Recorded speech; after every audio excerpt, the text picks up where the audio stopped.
What is going on, beautiful people? Welcome to another episode of the Narcissists Code. I'm your favorite self-aware narcissist, Mr. Lee Hammock, better known as Mental Healness across all social media platforms. If this is your first time seeing my face or hearing my voice, I'm a clinically diagnosed narcissist, and I use my platform on social media to raise awareness for NPD, get more people into therapy, and also validate the victims, survivors, and thrivers of said disorder, said toxic traits, said toxic people, all the other good stuff. Today's episode is going to be entitled, did the narcissist love you, or were they just obsessed with you? Or they love or obsession?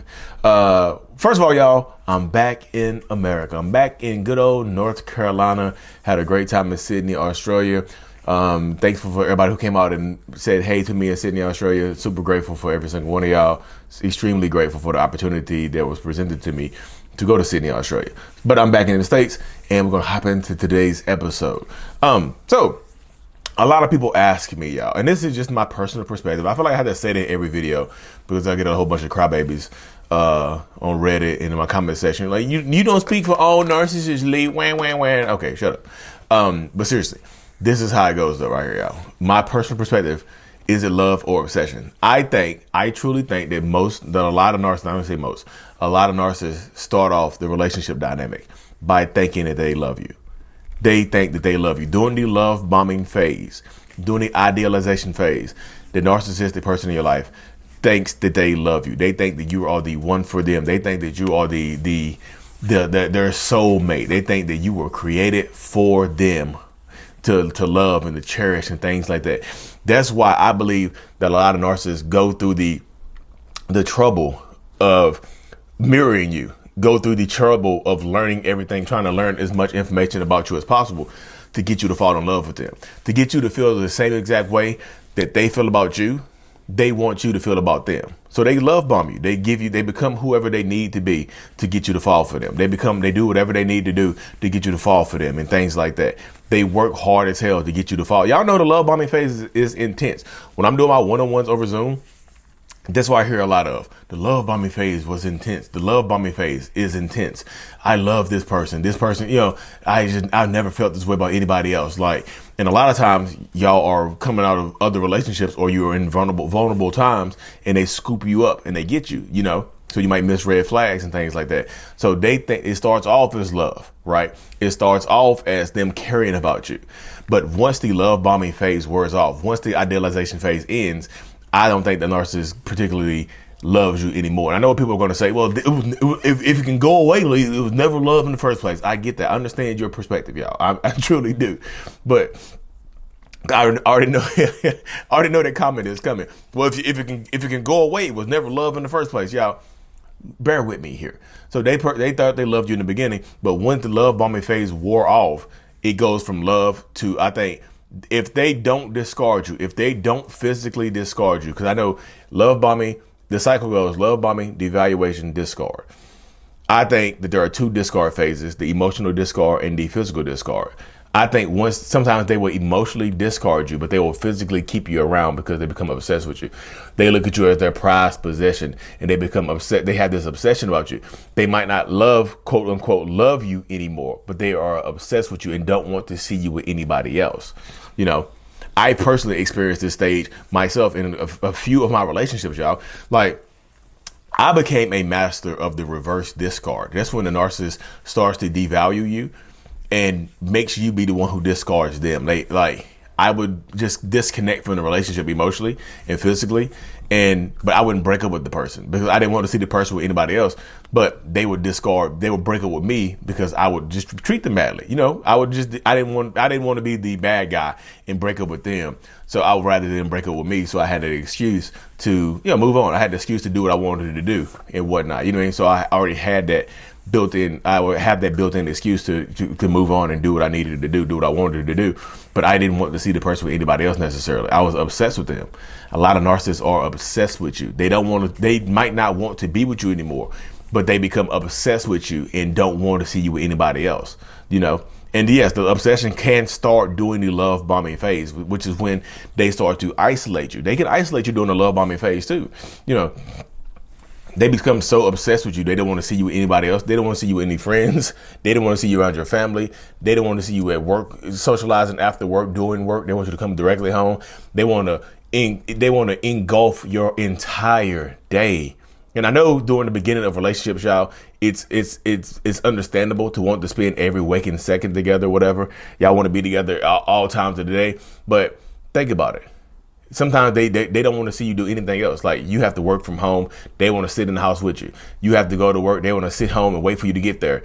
They want to be on the phone with you all the time. If it's a long distance relationship, they'll keep you on the phone. They'll keep you on FaceTime 24/7 sometimes. I've talked to thousands of people over the last few years, and I've heard some wild stories.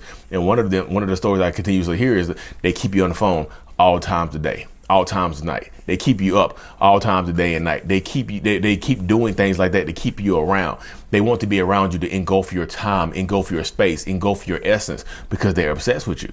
And like I said, that obsession can lead to them becoming dangerous if you do try to break up with them. Even if they treat you badly and they are obsessed with you, they don't want you to see you with anybody else, so they can become become volatile. If you try to break up with them, even if they are not treating you good, even if they don't want to really be with you, they can become super volatile and dangerous as hell if you try to leave them for somebody else, because they don't want to see you with anybody. They become upset. You belong to them. It goes from them loving you and caring about you to them thinking that they own you. Like, you're their prized possession. They don't want to see you with anybody else. But it's like, and when I say prized possession, it's like you are a collectible. You become a collectible. Like, if you if you have a collect, my brother has a collectibles. My brother has a channel on YouTube called Man versus Cards. If y'all want to follow my twin brother, he does like unboxings and stuff like that. Man versus Cards, just like I said, Man vs Cards, like CARDS. Follow him on YouTube, y'all. Give him a follow and say, hey, Lee, sent me over here. But yeah, he has collectibles. And you know what you do with the valuable collectibles? You put them on a shelf. You put them in a case. That's what narcissistic people want to do with you in relationships. They take you, this valuable collectible. They love you at first. They treat you really good. They take you out the box. They treat you really good. Then they put you back in the box and put you on the shelf and put you in the case and dust you off. Like a trophy, like a trophy, like a high school trophy or a medal or something like that. They put you in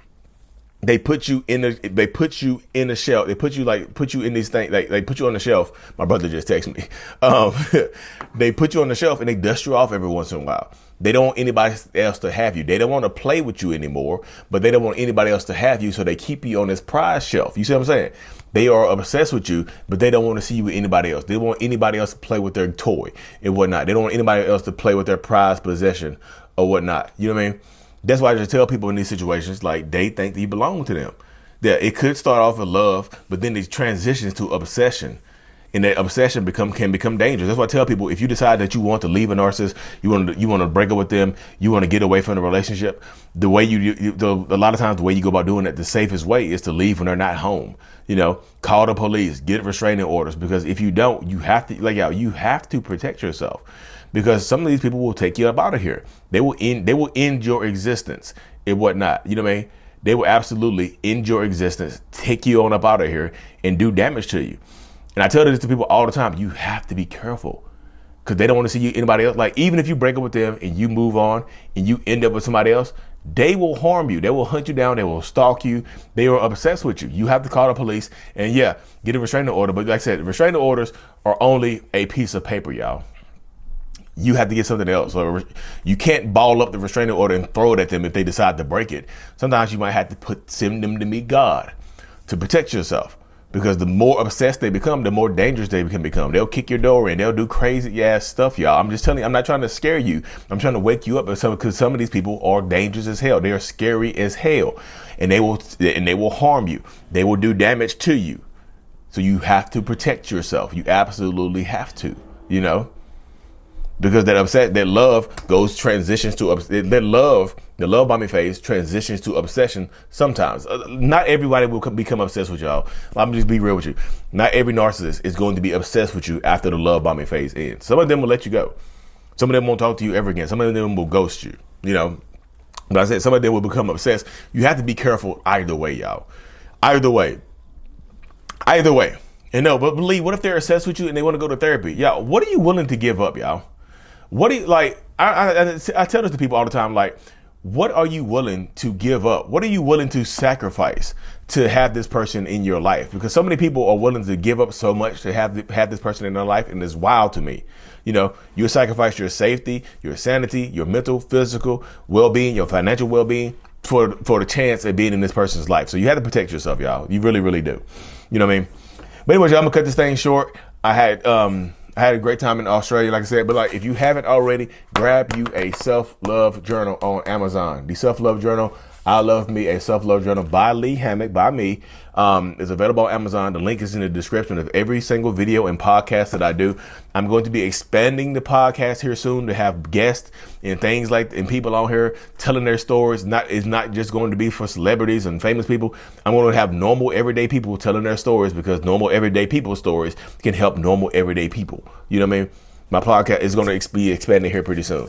But thank y'all so much for tuning in. Like and subscribe for more. And as always, mental illness is out. Peace.